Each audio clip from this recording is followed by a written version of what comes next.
اور کہے گا یا اللہ تیرا شکر ہے کہ اس سے مجھے چھٹکارا ملا ہے۔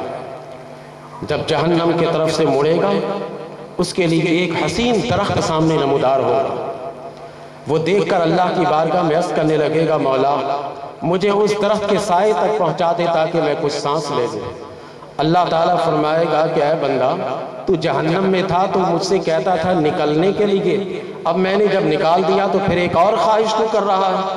کہے گا مولا اس کے بعد پھر میں کچھ نہیں کروں گا، بس یہ میری آخری خواہش ہے، میں تجھ سے وعدہ کرتا ہوں۔ اللہ تعالیٰ فرمائے گا پکا وعدہ کرتے ہو؟ وہ بندہ کہے گا مولا پکا وعدہ ہے، اس درخت کے سائے تلے پہنچا دے گا تو میں کچھ اور نہیں مانگوں گا۔ اللہ تعالیٰ اس درخت کے سائے تلے پہنچا دے گا۔ جیسے ہی اس درخت کے سائے تلے پہنچا ایک دوسرا درخت اس سے بھی زیادہ حسین و جمیل نمودار ہو جائے گا۔ یہ بندہ جب اس کو دیکھے گا تو کہے گا یا اللہ مجھے اس درخت کے نیچے پہنچا دے، اب میں نہیں مانگوں گا کچھ بھی۔ اللہ تعالیٰ فرمائے گا کہ اے انسان تو وعدہ توڑتا ہے، پہلے ہی ایک وعدہ کر کے توڑ چکا، پھر درخت کے نیچے آنے کا وعدہ کر کے پھر توڑ چکا، اب پھر دوسرے درخت کے آگے جانے کا تو وعدہ کر رہا ہے، پھر اسے بھی توڑے گا؟ نہیں مولا میں اس کو نہیں توڑوں گا، بس یہ پکا وعدہ ہے اس دوسرے درخت کے سائے تلے پہنچا دے، بس میں اور کچھ نہیں مانگوں گا۔ اللہ تعالیٰ اسے وہاں پہنچا دے۔ جب وہاں وہ پہنچے گا تو جنت کے دروازے کے پاس اس سے بھی زیادہ حسین و جمیل ایک درخت نمودار ہو جائے گا۔ جیسے ہی یہ بندہ دیکھے گا مولا اس درخت تک پہنچا دے، اس کے بعد میں کچھ نہیں مانگوں گا، بس یہ میری آخری خواہش ہے، میری آخری آرزو ہے، یہ اس کے بعد میں کچھ نہیں چاہوں گا۔ اللہ تعالیٰ فرمائے گا تو بار بار وعدے کر کے توڑتا ہے، میری رحیمی دیکھ، میری کریمی دیکھ، تو وعدہ توڑ رہا ہے، میں وعدے نبھا رہا ہوں، میں تجھے دے رہا ہوں، میں تجھے عطا کرتا چلا جا رہا ہوں۔ جب وہ تیسرے درخت کے سائے تلے اللہ تعالیٰ اس بندے کو پہنچائے گا، پہنچ گیا۔ اب جب تیسرے درخت کے سائے تلے پہنچا تو جنت کی بھینی بھینی خوشبو آ رہی تھی، جنت میں پرندوں کے چہچہانے کی آواز آ رہی ہے، جنتیوں کی آواز باہر آ رہی ہے اور بڑی پیاری پیاری آواز آ رہی ہے۔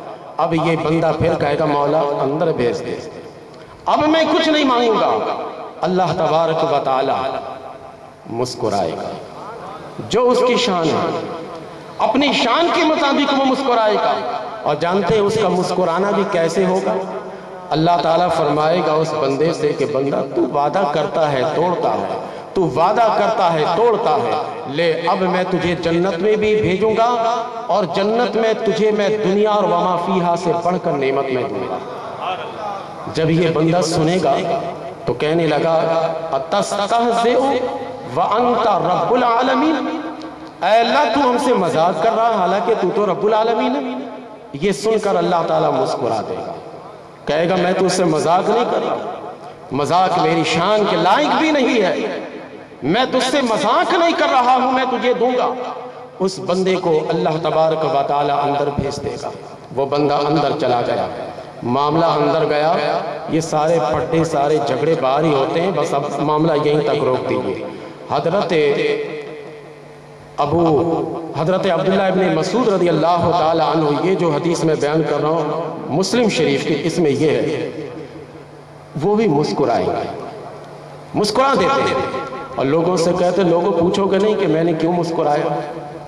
لوگ کہنے لگے بتائیے، کہنے لگے جب میں نے یہی حدیث اپنے پیارے رسول صلی اللہ علیہ وسلم سے سنی تھی تو میرے رسول نے بھی مسکرایا تھا، میرے رسول نے بھی مسکرا کر یہ حدیث ہمیں بتائی تھی، میں اپنے رسول کی پیروی میں مسکرا کر حدیث بتا رہا ہوں۔ ذرا انداز تو دیکھیے کہ اللہ کے پیارے رسول علیہ السلام نے جس مسکراہٹ کے ساتھ ہمیں یہ حدیث بتائی، حضرت عبداللہ ابن مسعود رضی اللہ تعالیٰ عنہ اسی مسکراہٹ کے ساتھ ہمیں بتا رہے ہیں۔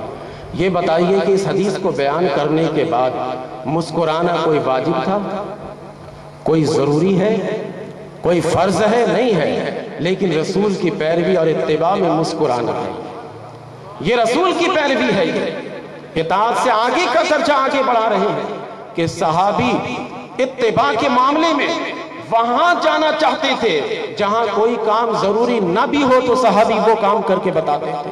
تو حضرت عبداللہ ابن مسعود رضی اللہ تعالیٰ عنہ مسکراتے تھے اور یہ حدیث بیان کرتے تھے. یہ حدیث جب بھی شارحین بیان کرتے ہیں تو شارحین بھی جب اپنے محفل میں یہ حدیث بیان کرتے ہیں تو وہ بھی مسکراتے ہیں. کہتے ہیں کہ میرے رسول کا طریقہ ہے, میرے رسول کی پیروی ہے یہ. تو پیروی میں یہ دوسری حدیث آپ نے سن لینا کہ جو فرض بھی نہیں ہے, واجب بھی نہیں ہے, ضروری بھی نہیں ہے, لیکن صحابی صرف مستحبات سمجھ کے کر رہے ہیں کہ جب میرے رسول سے ثابت ہے یہ کام تو وہ کام ہم یہاں پر کریں گے.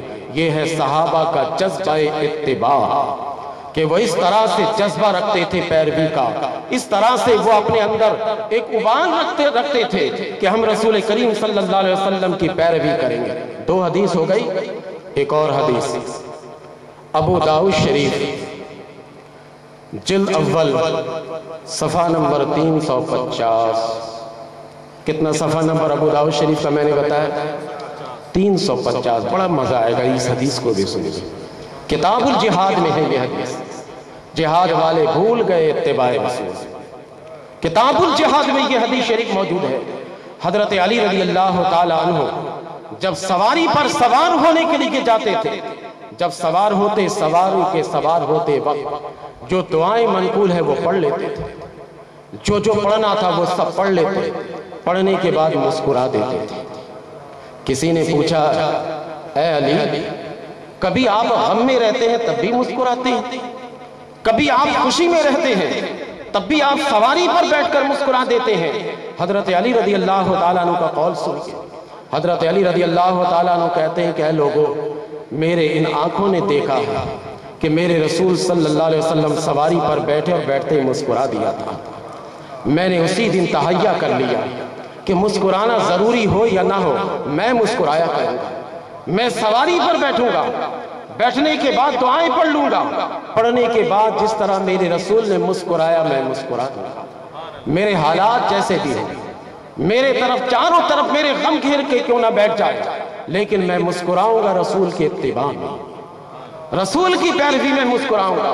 یہ ابو داؤد شریف کی حدیث ہے. تو یہ دائرہ اتباع کا آپ دیکھیے, اطاعت کا دائرہ فرائض تک تھا, اطاعت کا دائرہ واجبات تک تھا, اور اتباع کا دائرہ ان سے آگے بڑھ کر مستحبات تک ہے جہاں مسکرانا ضروری نہیں تھا. دیکھیے انسان کبھی خوش ہوتا ہے, کبھی انسان غم میں رہتا ہے, کبھی مصیبت میں گر جاتا ہے, لیکن حضرت علی پہ قربان جائیے وہ جس حال میں بھی رہتے تھے سواری پر بیٹھتے اور بیٹھتے ہی مسکرا دیتے تھے. رسول کے اتباع میں کرتے تھے, رسول کی پیروی میں یہ کیا کرتے تھے. یہ 3 حدیث ہو گئی نا. دوسرے پر بھی تیسرے پر آئی اتباع اور اطاعت میں فرق. اطاعت جب بندہ کرتا ہے تو اللہ کا محب بنتا ہے, اور اتباع جب بندہ کرتا ہے تو اللہ کا محبوب بن جاتا ہے. فرق یہ ہے